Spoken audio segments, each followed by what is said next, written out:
Hey friends, welcome back to Food Prep Guide. Today we're tackling 7 staple baked goods that you can easily make at home that will reduce your grocery bill while giving you fresher, better tasting food.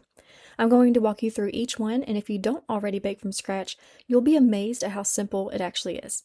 Let's start with number 1, which is homemade pizza crust. Now I'm going to show you the way that I do it, which is to make 8 crusts at once, kind of like a meal prepping method, so you can freeze them and have them ready-made pizza crust whenever you need it.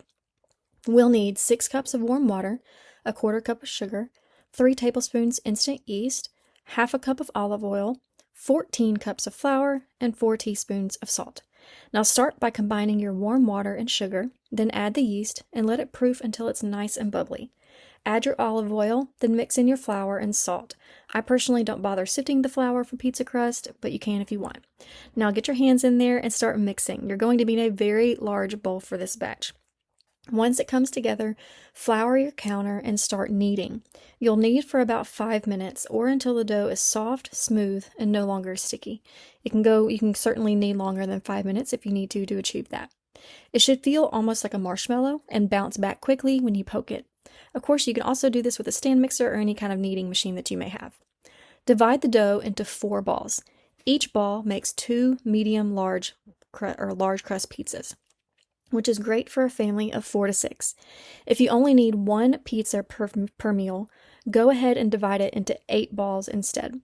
Coat each ball with a bit of olive oil and slide them into freezer-safe bags with a little bit of olive oil rubbed inside and freeze it. This just helps keep it from sticking within the bag, and we absolutely love our reusable freezer bags for this. When you're ready to use one, just pull it out the morning of and let it thaw on the counter. Now, depending on your environment at the time, it may also rise on the counter, which is ideal. But if it doesn't seem to be warm enough, go ahead and move it into your oven with only the oven light on and let it rise for about 30 minutes before making your pizza. I do this process once every 2 months or so, and it saves us the cost of buying pizza. Okay, now let's talk dinner rolls. I'm going to show you my Amish potato roll recipe that we prep as a dry mix in mason jars.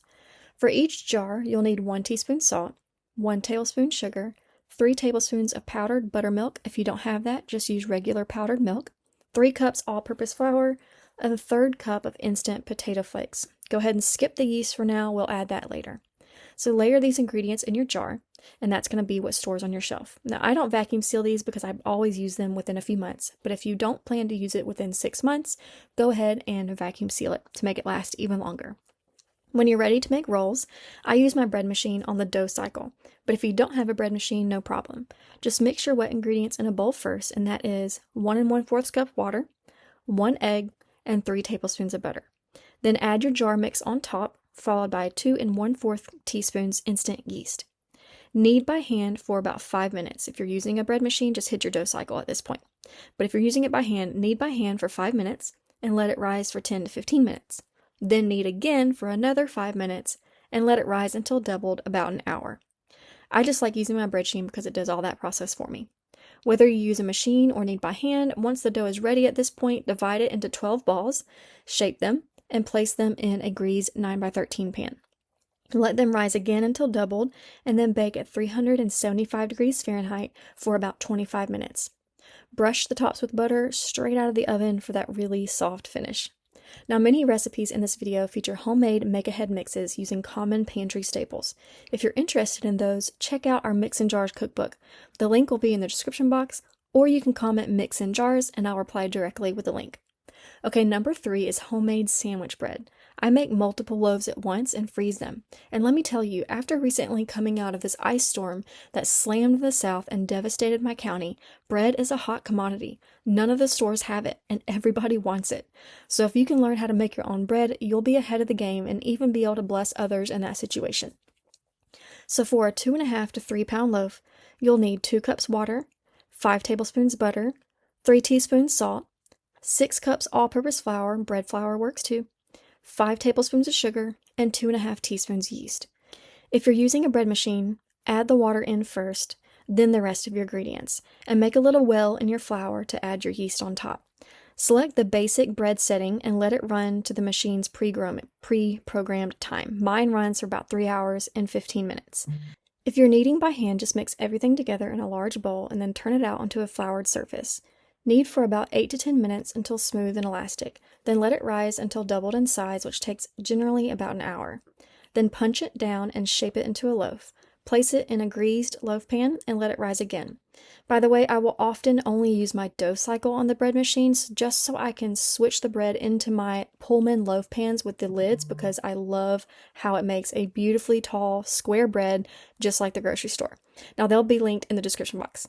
After that second rise, bake at 350 degrees Fahrenheit for 35 to 40 minutes until the internal temperature reaches around 190 degrees Fahrenheit. We use a digital meat thermometer for this. And that's it. Homemade bread really is simple to make and even simpler if you have a bread machine. Okay, now number 4 is where things get really interesting. We'll use our sweet quick bread mix to make incredibly easy muffins. For the base quick bread mix, you'll need 2 1/4 cups of flour, 1 1/2 cups of sugar, 1 tablespoon baking powder, 1/2 teaspoon salt, and 2 teaspoons of cinnamon, or sometimes we do a pumpkin pie spice. Now to turn that jar into muffins, we're going to turn to your canning pantry. Choose 1 pint of either pie filling or jam. This can be any flavor. We really love blueberry. And then you'll need 1/4 cup of oil. We prefer coconut oil, 2 eggs, and a splash of vanilla extract. Now notice we're not adding any milk or water here because the pie filling or the jam provides enough liquid that we need once combined with the oil and eggs. So just mix it all together. The batter should be thick but pourable. Fill your muffin tins about halfway each and bake at 375 degrees Fahrenheit for about 25 minutes. This works with homemade or store-bought pie filling, jams, or even canned fruit. It's a fantastic way to use up those preserved goods sitting in your pantry. Okay, 5th on the list is pull-apart garlic bread, and it is one of our favorite side dishes. It is so simple to make using our master bread dough mix. For the master bread dough mix, you'll use a quart jar for this. You'll need 3 1/4 cup flour, 1 1/2 teaspoons salt, 2 tablespoons sugar, and 2 tablespoons whole milk powder. Now when making the garlic bread, if you have a bread machine, add 1 1/4 cups warm water, 2 tablespoons of butter, and then your jar mix, and then top it with 2 teaspoons of yeast. Then run it on the dough cycle. If you're doing this by hand, combine your wet ingredients first, then add the dry mix from your jar, and then knead for about 5 minutes. Rest for 20 minutes or so and knead again for another 5 minutes, and then let it rest in a warm spot for about an hour. Once your dough is ready, roll it out into a rectangle that's roughly the size of a baking sheet. Mix together 1/2 cup of softened butter, 2 tablespoons of minced garlic, and 1/2 tablespoon Italian seasoning. Go ahead and spread this mixture with a spatula over the dough, leaving a small border around the edges. Then you're just going to roll it up like a jelly roll, pinch the seams, and slice it into about 1 1/2 to 2 inch slice pieces. Place these slices in a greased loaf pan and let them rise for about 40 minutes. Then bake at 375 degrees Fahrenheit for 35 minutes. Brush it with butter as soon as it comes out of the oven. This pull-apart garlic bread is seriously so good and one that is requested over and over again. Okay, number 6 is cinnamon rolls. If you're new to scratch baking, I know cinnamon rolls can sound intimidating, but I promise you they are not. Again, you know by now that I'm a make-ahead mix girl, so we're going to grab one of our handy mixing jars from the pantry shelf. If you don't already have these made up, here's what you'll need for the jar mix. 1 1/2 teaspoons salt, 4 tablespoons sugar, 2 tablespoons buttermilk powder, or powdered milk if you don't have that, 2 3/4 cup flour, and 1 1/2 teaspoons of yeast. You can also leave the yeast out and add it later when you add your wet ingredients. In a separate small Ziploc bag that will fit in the top of your jar, mix 1 cup of sugar with 1 tablespoon of cinnamon. That's going to become our cinnamon sugar mix later. When you're ready to make the cinnamon rolls, if you're using a bread machine, add your liquids first, and that's what follows. 3 1/4 cup water, 3/4 cup water, 1 egg, 3 tablespoons of butter, and 1/2 teaspoon of vanilla extract. Then add your jar mix, but be sure to remove that Ziploc bag first, and then run the dough cycle. Now for hand kneading, combine all your wet ingredients in a bowl, add your jar mix, and knead until smooth and elastic. It's going to take about 10 minutes or so. Then let rise until doubled in size roughly. With either method, once the dough is pliable and risen, Roll it out into a rectangle about the size of a sheet pan. Spread it with 3 tablespoons of softened butter, and then sprinkle your cinnamon sugar mixture from your Ziploc bag on top. Roll it up, slice to your desired thickness, and place in a greased pan. Now let them rise again for about 30 minutes, and then bake at 350 degrees Fahrenheit for 20 to 25 minutes. Don't forget to add some icing, and this can be as simple as powdered sugar mixed with milk and a splash of vanilla extract. You just slowly add your milk until you get the consistency and the thickness of the icing that you want. Okay, now finally we have Parmesan herbed breadsticks, which is another fantastic use of our master bread dough mix. Using the same base mix that I previously shared for the garlic bread, add 1 1/4 cup warm water, 1½ tablespoons oil, 3 tablespoons Italian seasoning, 1 tablespoon garlic powder, 1 teaspoon onion powder, and then your jar mix. Then you'll need 2 teaspoons of yeast. If you're using a bread machine, just hit the dough cycle. If kneading by hand, mix everything together and then knead for 5 minutes. Rest for 10 to 15 minutes, knead again, and let rise again until approximately doubled in size.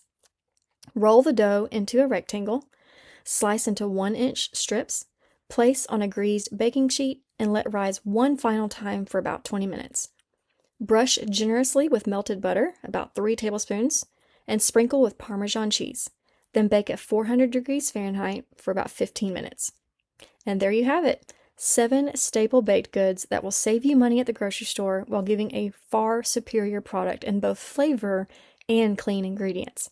Once you get into the rhythm of making these, they become second nature. You can meal prep several of these at once, freeze them, or do those jar mixes on your shelf, and have homemade options ready to go whenever you need them. If you like the idea of make-ahead mixes and want to apply those to other areas of your pantry, check out the video that just popped up on your screen for homemade salad dressing mixes. The link to the cookbook is in the description box as always. See you next time. Bye!